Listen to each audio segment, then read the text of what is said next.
राधे राधे दोस्तों, आपका फिर से स्वागत है मेरे YouTube चैनल राधे श्याम में।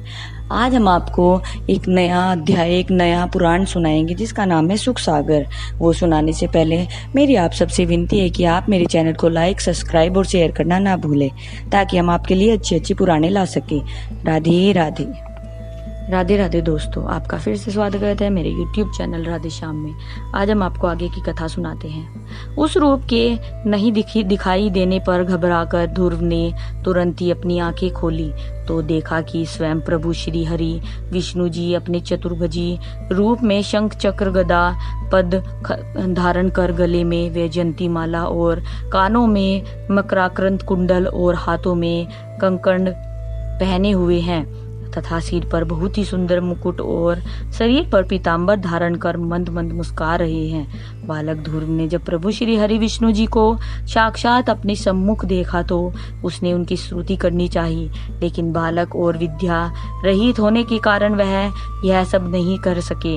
तब प्रभु श्री हरि विष्णु जी ने उनके मन की बात जानकर कृपया से अपना शंख उनके कपोलों होठों पर लगा दिया। शंख कपोलों पर लगते ही 4 वेद और 6 शास्त्रों का एक साथ सुआ लग गया। कपोलों पर शंख तक लग जाने के पश्चात ध्रुव के ज्ञान के विशाल सागर का बंधन टूट गया और वे प्रभु श्री हरि विष्णु जी की इस प्रकार स्तुति करने लगे। हे दीन बंधु, भक्त वत्सल्य पालक शरणागत, आप अपने नेत्रों के इशारों से अचानक ही इस प्रकार जगत को उत्पन्न कर नष्ट कर दे सकते हैं। और अज्ञानी बालक भक्त का तो क्या कहना, आपकी महिमा के अपार सागर का गुणगान करते हुए देव ऋषि नारद जी जैसे महाज्ञानी और शेष गणेश महेश आदि भी पार नहीं पा सकते हैं। हे दीननाथ, आपकी जिस पर जरा सी भी कृपया हो जाए वह संसार के बंधनों से सदैव के लिए मुक्त हो जाता है। इस तरह भक्त ध्रुव ने प्रभु श्री हरि विष्णु जी की बहुत स्तुति की। भक्त ध्रुव की स्तुति व भक्ति से प्रभु श्री हरि जी विष्णु जी प्रसन्न होकर बोले, हे ध्रुव, तुम्हारी जो मनोकामना हो वह हमसे कहो, हम सर्व अवश्य पूर्ण करेंगे। प्रभु श्री हरि विष्णु जी के मुख से यह बात सुनकर भक्त ध्रुव हाथ जोड़कर बोले, हे कृपानाथ त्रिलोकेश्वर, जैसे साक्षात आपके दर्शन हो गए हों उसे और क्या चाहिए। इसलिए प्रभु, मुझे आपके चरणों की भक्ति के अलावा और कुछ नहीं चाहिए। अपने भक्त ध्रुव की बात सुनकर प्रभु मंद मंद मुस्कुराकर बोले, हे ध्रुव, तुमने अपनी विमाता के कटु वचनों के से व्याकुल होकर इस वन में बिना अंजल के मेरा कठोर तप किया है, जिसके कटु वचनों से तेरा मन जर्जरित हुआ है। उसी की आंखों के सामने मेरा वरदान से तुम 36,000 वर्ष तक राज्य करोगे। और जो तेरी मौसी का लड़का तेरे पिताजी की गोद में बैठकर खेलता था वह स्वयं अपनी माता सहित तेरी आंखों के इशारों पर नाचा करेगा। फिर तो कुछ समय पश्चात वही तुम्हारा भाई उत्तम वन में यक्ष के हाथों मारा जाएगा तथा उसकी माता अपने पुत्र के वियोग में अग्नि में जलकर मर जाएगी। तुम इस जगत में सुखपूर्वक राज करते हुए अपना शरीर त्याग कर मेरी कृपा से सबसे ऊंचे लोक ध्रुव लोक में भेज दिए जाओगे और तुम वहां पर कल्प भर तक सुखपूर्वक रहोगे तथा समस्त तारा मंडल तुम्हारी परिक्रमा करता रहेगा तथा समस्त पदार्थों का इच्छा से भोग करते हुए महाप्रलय होने पर तुम मुक्त हो जाओगे। इस तरह भक्त ध्रुव को वरदान देकर प्रभु अंतर्ध्यान हो गए।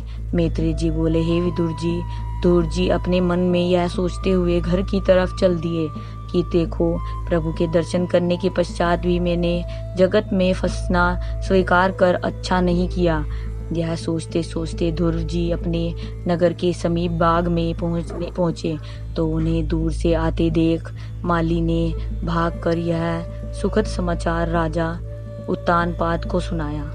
माली के मुख से ध्रुव के आगमन की बात सुनकर राजा उत्तानपाद खुशी से झूम उठे और उन्होंने इस खुशी में माली को अपने गले में पहना हुआ स्वर्णहार उतार कर दे दिया और दोनों रानी वह अपने मंत्रियों और नगरवासियों के साथ नगर के बाहर ध्रुव जी को लाने के लिए चल दिए।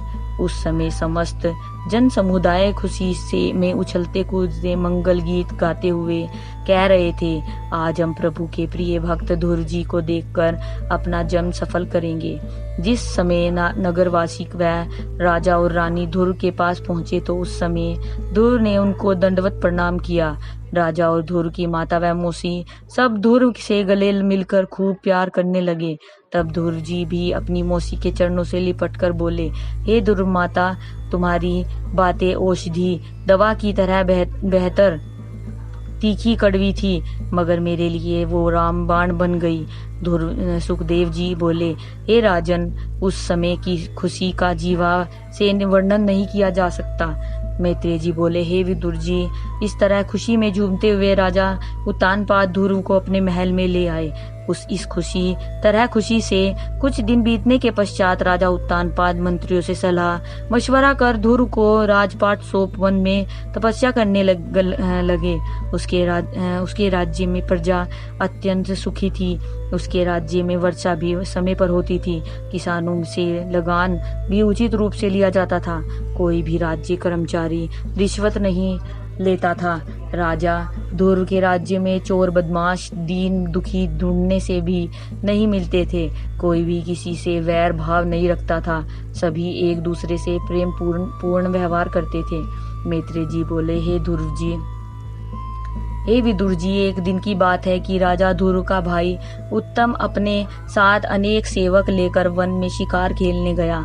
वह शिकार की तलाश में घूमता हुआ कुबेर के विहार में चला गया।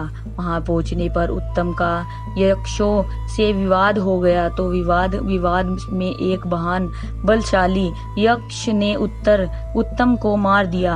अपने पुत्र उत्तम की मृत्यु की खबर सुनकर उसकी माता सुरुचि तो उनके वियोग में पागल होकर वन में चली गई और वहां अग्नि में जलकर मृत्यु को प्राप्त हो गई। तब ध्रुव जी ने कुबेर के विहार में जाकर अनेकों यक्षों को हताहत कर दिया। यह सुनते ही क्रोधित होकर कुबेर जी भी वहां आ गए और ध्रुव जी युद्ध करने लगे। जब कुबेर के समस्त अस्त्र ध्रुव के समक्ष पराजित हो गए तो उन्होंने उनकी अपार शक्ति की प्रशंसा कर नारायण हाथ में धारण किया। यह देख ध्रुव जी ने भी नारायण अस्त्र धारण कर लिया। आज की कथा हम यही समाप्त करते हैं। आगे की कथा आपको कल सुनाएंगे। राधे राधे राधे राधे राधे राधे। जय श्री कृष्ण। अगर आपको मेरी वीडियो अच्छी लगी तो बेल आइकन दबाना ना भूलें ताकि आपको मेरे आने वाली वीडियोस का नोटिफिकेशन मिलता रहे। धन्यवाद। ओम नमः शिवाय।